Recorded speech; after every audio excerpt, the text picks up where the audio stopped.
Hey, hey, hey, hey, hey.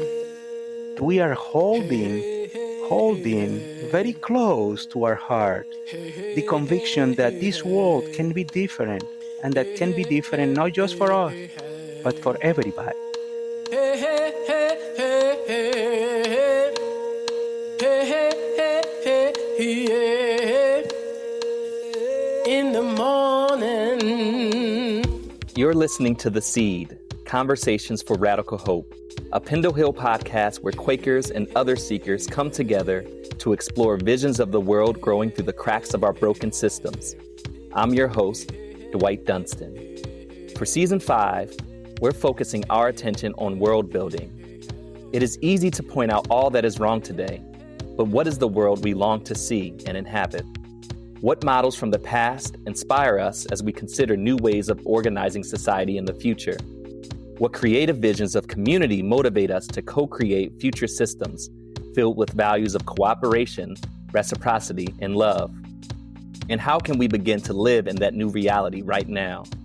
On today's show, for our opening episode, we'll once again be joined by Francisco Burgos, Executive Director of Pendle Hill. A Quaker, Francisco attends Providence Monthly Meeting in Media. He came to Pendle Hill from the Center for Community Initiatives at the Monteverde Institute in Costa Rica. At the beginning of each season, we've been blessed to invite Francisco to discuss the themes, the guests, and more.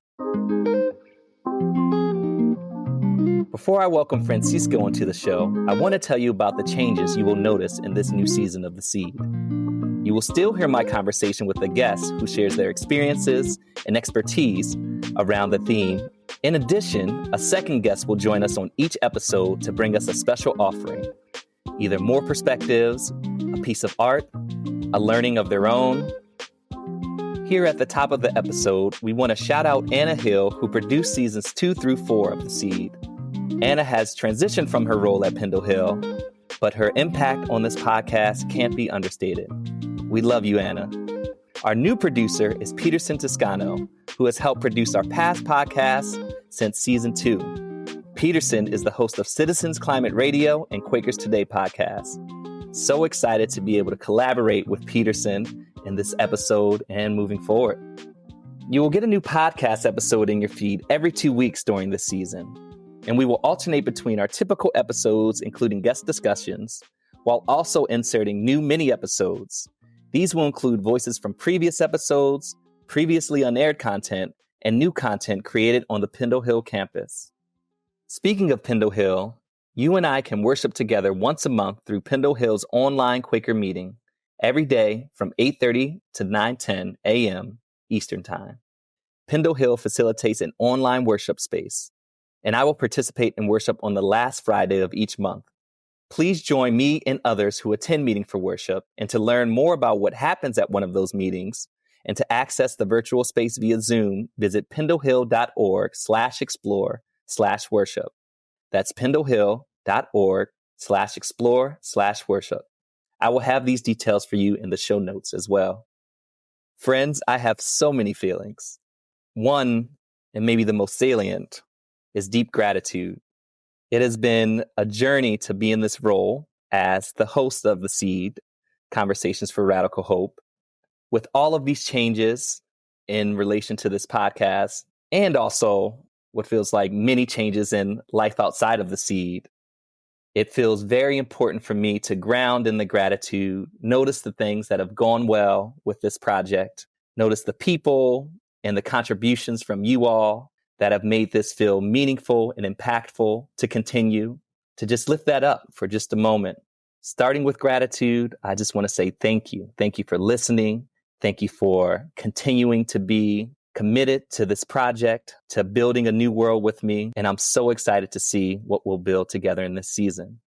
The second thing I want to share is that the conversations that we'll have with folks from the US and beyond are meant to point our attention towards what happens when we really ground in possibility and imagination. We just invite you to have an open-hearted stance towards the emerging worlds that we're building in each of these episodes through our new and old practices. So thank you in advance. for walking with us. Our guest today is Francisco Burgos, Executive Director at Pendle Hill. From 2012 to 2015, Francisco was the head of school at Monteverde Friends in Costa Rica. He has also served with the Organization of American States in Washington, D.C., and the American Friends Service Committee in Baltimore, Maryland. Francisco has a BS in clinical psychology from the National University Pedro Enrique Orena in the Dominican Republic, an MA in sustainable development from the School for International Training in Brattleboro, Vermont, and a Doctor of Education from Universidad de La Salle in Costa Rica.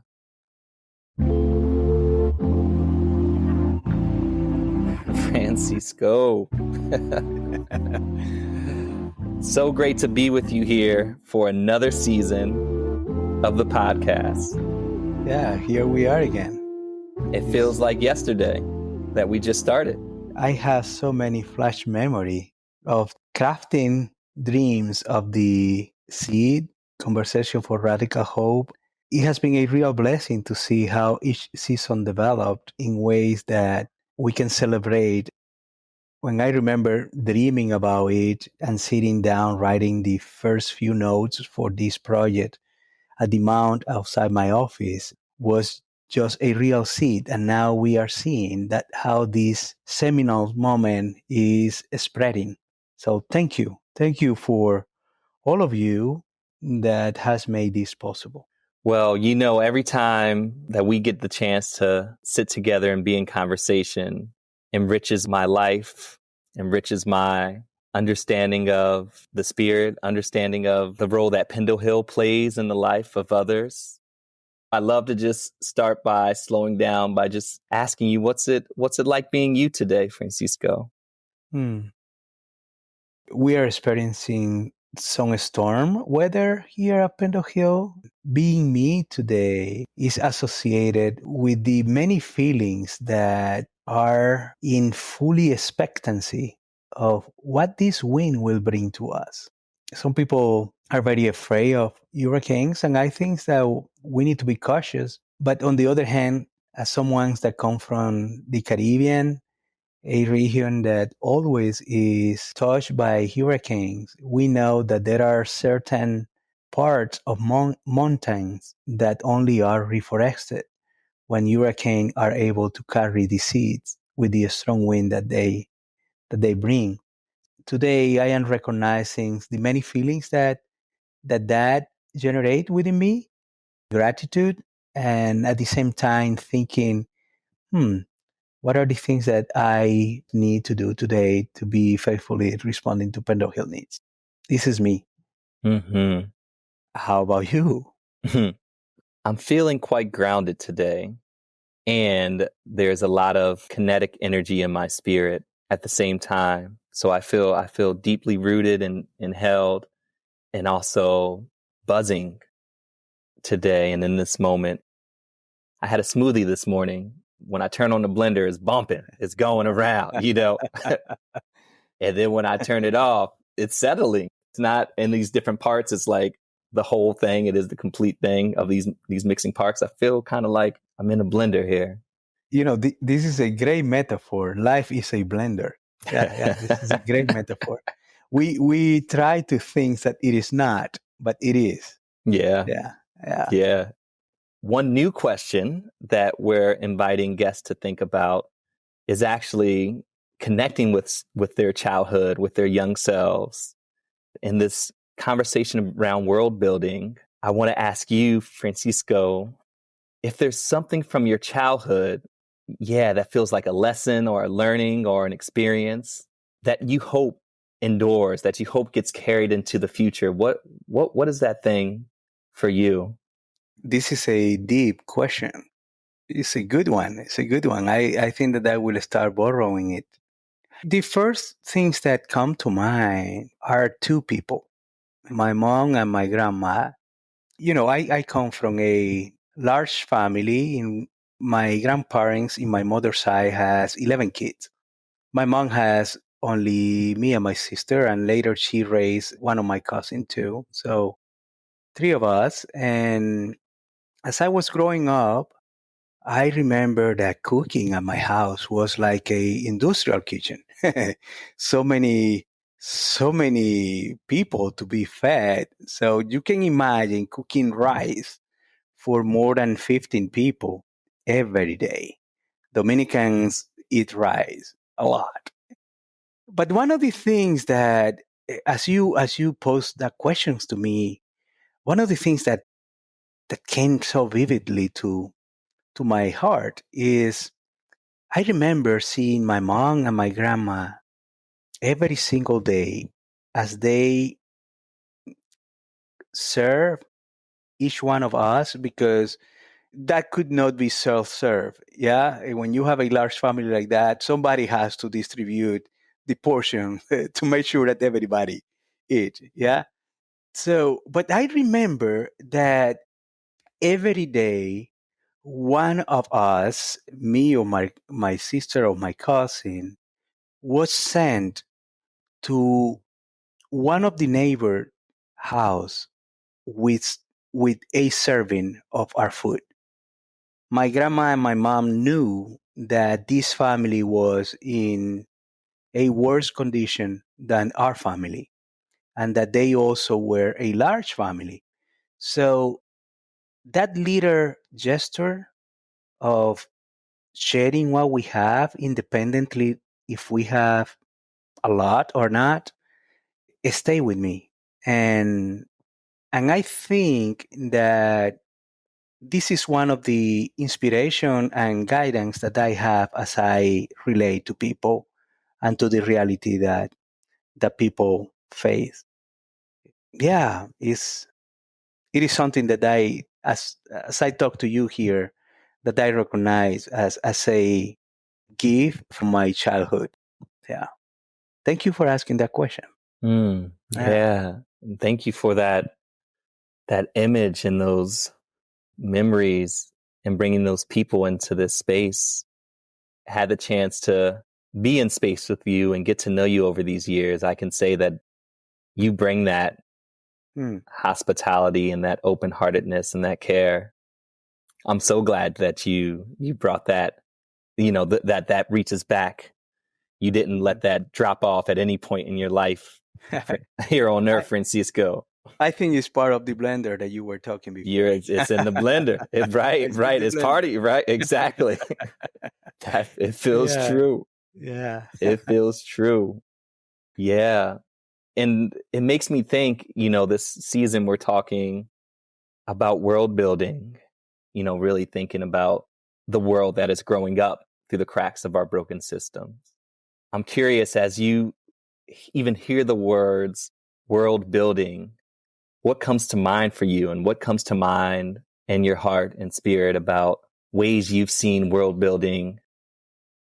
I associate it very strongly to the experience of being at Pendle Hill. In 1930, when Pendle Hill was founded, the group of friends that hold that adventure were very clear that they wanted to create a school for prophets. Again, 1930, we were living into a world big depression, and those friends acted in a leap of faith. This is what they call a sacrament of hope.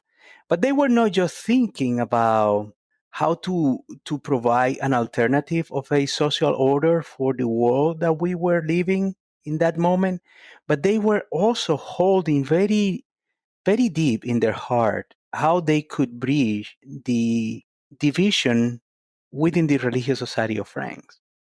And they were very intentional about creating an experiment that was not just speaking to Franks in North America, but how to reach out to other branches and experiences of Quakerism around the globe.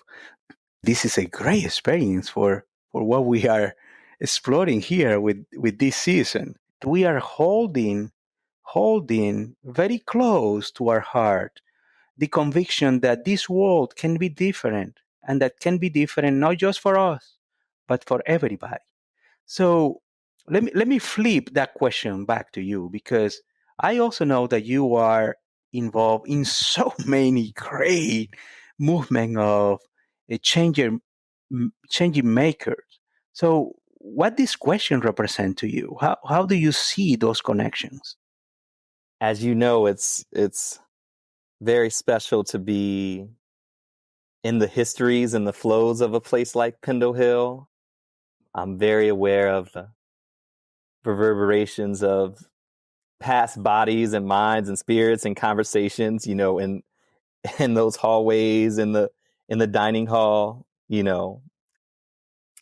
and I've been so blessed to have met some people over just in the last 2 years who have gone on to catalyze huge change in my life, either through their gifts and just the words they shared with me, or the things that I got invited to participate in after meeting them at Pendle Hill. One thing I'm thinking about is Marcel Martin's Nurturing Faithfulness course that I got to take part in at the end of 2022 and into 2023. When I think about world building, I feel like I've known about Quakers since I was 14 and went to Quaker schools. I had a Quakerism class, and what I thought was swimming in some of the ethos and philosophy of Quakerism. And when I tell you, Francisco, that Nurturing Faithfulness course felt like a Quakerism crash course for me, in a deep dive. Maybe if my high school experience was like a 101 level, this was like the thesis level. It felt like for me, this 9-month, 10-month program, getting to really develop a relationship with spirit and a relationship and cultivating a practice and technologies to deepen my relationship with spirit, with God, with love, for the purpose of being faithful to what God, love, spirit is calling me to do in this lifetime. I didn't know it at the time, but it felt like the foundation of a building being set in, these tools and skills and practices that I gathered through the Nurturing Faithfulness program. Those things would be key, so key in learning about and moving into this idea of world building. Yeah, it continues to be something that I come back to, the lessons from that program.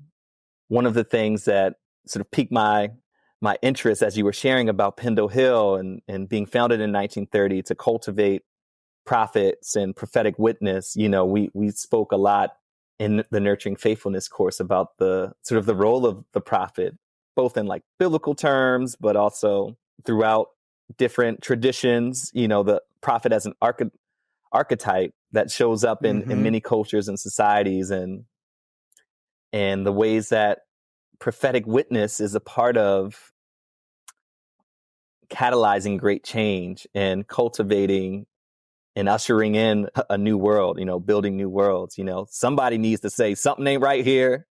Something needs to change. Doesn't necessarily need to have all the answers. I think, like you're so beautifully modeling, lots of our guests this season aren't going to speak from a place of, I know exactly what to do next.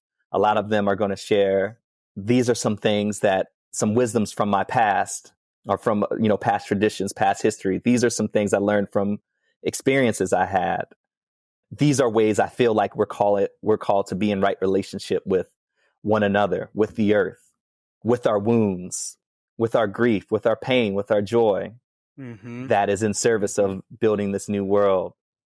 Yeah, I'm just really grateful for Pendle Hill's role and place in my journey of considering and understanding that I have a place and responsibility in world building, which I really feel like all of us do.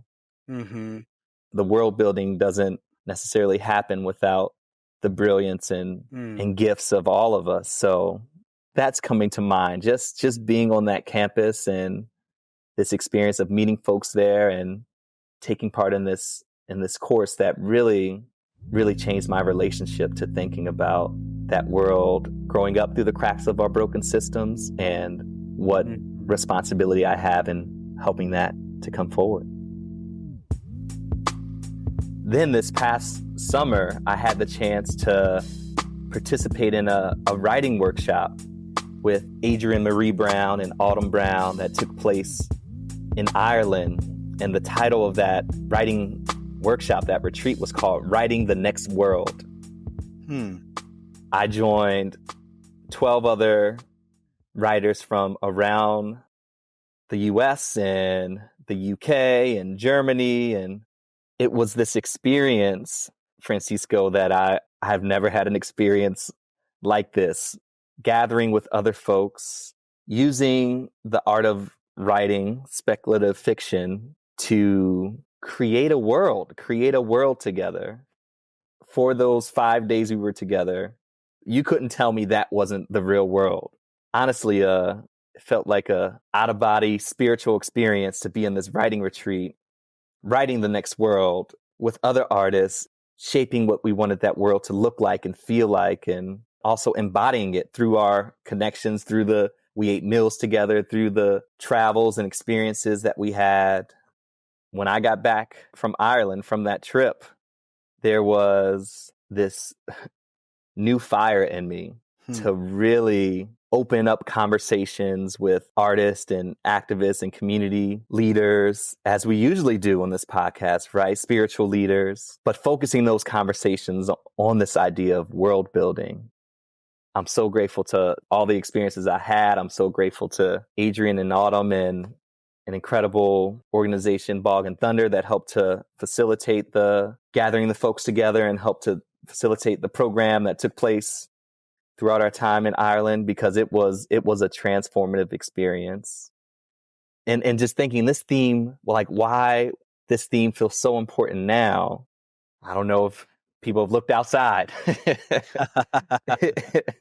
but we are being called to be in a different relationship with, and to call into question our relationship with I would argue most everything.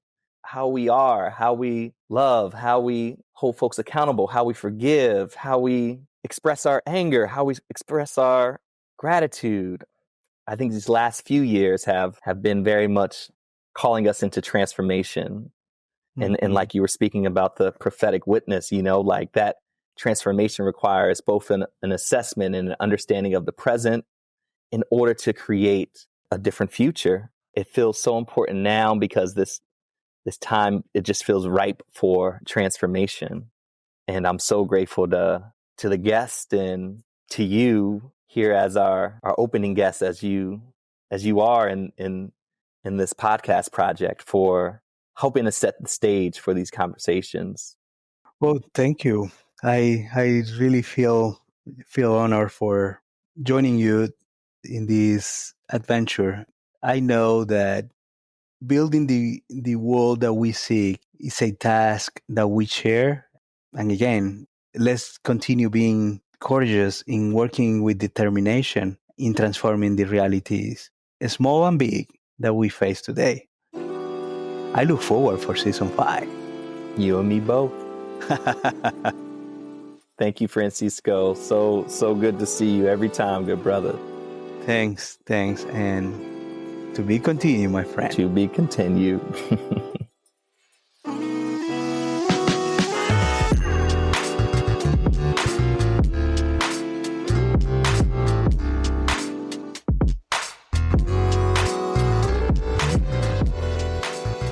Wow, friends, that was Francisco Burgos, the Executive Director at Pendle Hill. If you haven't had the chance to visit Pendle Hill yet, it's a Quaker study, retreat, and conference center right outside of Philadelphia on a 24-acre, beautiful, beautiful piece of land. It offers a welcoming space for spiritual reflection, community building, and learning. And one of my all-time favorite things to do at Pendle Hill is to visit the almost 400-year-old American beech tree, lovingly known as Mama Beach, right on the backside of campus. I just love to go there, to sit, to pray, to sing.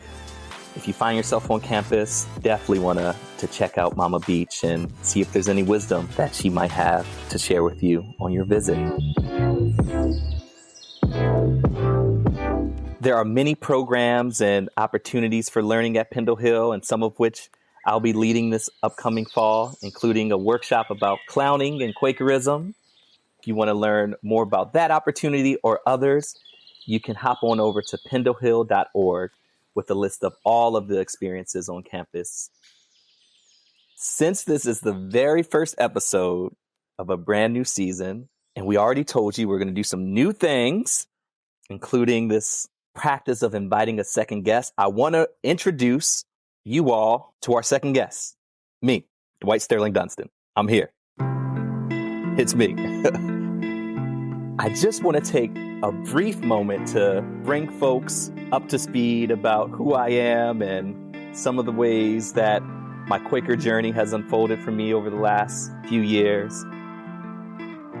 I am a West Philadelphia artist, activist, and ice cream enthusiast that is committed to and passionate about supporting folks unlock their gifts and potentials, the ones that are known to them and unknown to them. I first came about facilitating through my role as a middle child. Shout out to all the middle children listening right now. We may have had to intervene or be very skilled and adept at knowing what was happening in the ecosystems that we were part of growing up. One of the things I've learned about myself very early on as a middle child is the skill of facilitating. I love, or grew to love, the playing a role of helping folks really harmonize with one another. That's something that I did in my home ecosystem and the communities I was a part of as a young person. And as I grew up and started to think about ways I wanted to be of use in the communities I was a part of, facilitation kept coming back to my mind. As a facilitator, one of the things that I'm really, really passionate about is supporting folks to unlock their hidden gifts and potentials, to be very clear about the gifts and expertise that they have and carry, and to help groups work well together. That's something I'm so passionate about. I love people. I've always been and continue to be so curious about individuals and the things that bring them joy, the things that break their hearts, the things that keep them coming back to being in and staying in a learning stance, a curious stance, an open stance. I love learning about those things, about folks. I did not grow up Quaker. I grew up going to a Black Baptist church in Philadelphia, but came across Quakerism through my high school experience and kept coming back to this faith tradition in my adulthood. One of the things that I love about Quakerism is this idea of continuing revelation. There are always truths to be unveiled, to unfold in our lives, really readying ourselves for these truths to come into focus, for these truths to shake up our lives. As I make sense of continuing revelation is the thing to really prep our hearts, minds, and spirits for. Quakerism and that practice of continuing revelation has been such a useful tool in my life as a facilitator, where we never quite know what's going to happen, in my life as an artist, as a musician, as a clown, where you never quite know where the note's going to take you, or what to do during the beat drop, or where that drama piece is going to want to go next. But really bringing in Quakerism to other parts of my life has given me such joy and such purpose. Even this project of hosting a podcast feels very much connected to my surrendering to and being faithful to continuing revelation, because I didn't know, y'all, I was going to be on this podcast. And here we are, season 5, and I'm so grateful that you're here, continuing to listen, continuing to be in practice and process of allowing things to unfold. That's just a little bit about me, your second guest, Dwight Dunston. And in having the opportunity to reintroduce myself to you all, the guest, I want to make an opening, extend an invitation for you, the listener, to share something with me about who you are, perhaps the ways continuing revelation is moving within your life, perhaps your own journeys with world building. Feel free to send an email along to podcast@pendlehill.org. And you can join me in worship on the last Friday of the month. Worship begins at 8:30 Eastern and lasts for about 30 to 40 minutes. I'll be in that virtual space in worship and present after worship on the last Friday of each month, and really, really look forward to the opportunity to connecting with you. Find out more about joining our virtual worship at pendlehill.org/explore. pendlehill.org/worship. That's pendlehill.org/explore/worship. Can't wait to be in the space with you soon. Oh, and one more thing. Francisco asks, what should folks expect from season 5? You can expect international voices from Ireland and Palestine, voices from here in the U.S. as well. You can expect some artful sharing, including poetry and spoken word, activists and artists who will help us envision living and pursuing a new world. All of that will be here in season 5 of the podcast, so stay tuned and stay locked in. Thank you so much for showing up and spending some time with me here on The Seed. The Seed is a project of Pendle Hill, a Quaker center open to all for spirit-led learning, retreat, and community. We're located in Wallingford, Pennsylvania, on the traditional territory of the Lenape people. Many of our guests are teachers, leaders, and speakers at Pendle Hill. We host retreats, workshops, and lectures all year round. For a full list of these upcoming education opportunities, visit us at pendlehill.org/learn. This episode was produced and edited by Peterson Toscano. Our theme music is the I Rise Project by Reverend Retta Morgan and Bennett Kuhn, produced by Astronautical Records. Other music comes from epidemicsound.com. You also got to hear some music that I produced, and I'm glad to share a little part of me and my art with you all. The Seed Podcast is made possible by the generous support of the Thomas H. and Mary William Shoemaker Fund. We thank you so much for that contribution. And you can stay in touch by following us at Pendle Hill Seed on all social media platforms or by emailing us at podcast@pendlehill.org. If you're finding these conversations meaningful, please consider supporting our work financially. You can head over to pendlehill.org/donate, and you can also support by letting people in your life know about our podcast. We want to connect with other folks like you, so please subscribe, rate, and review us on your podcast platform. These seeds could not be planted without you.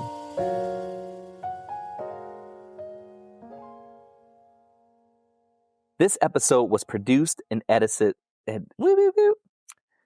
This episode was produced and edited. Nearing the end. I'm going to take a nice long nap after this.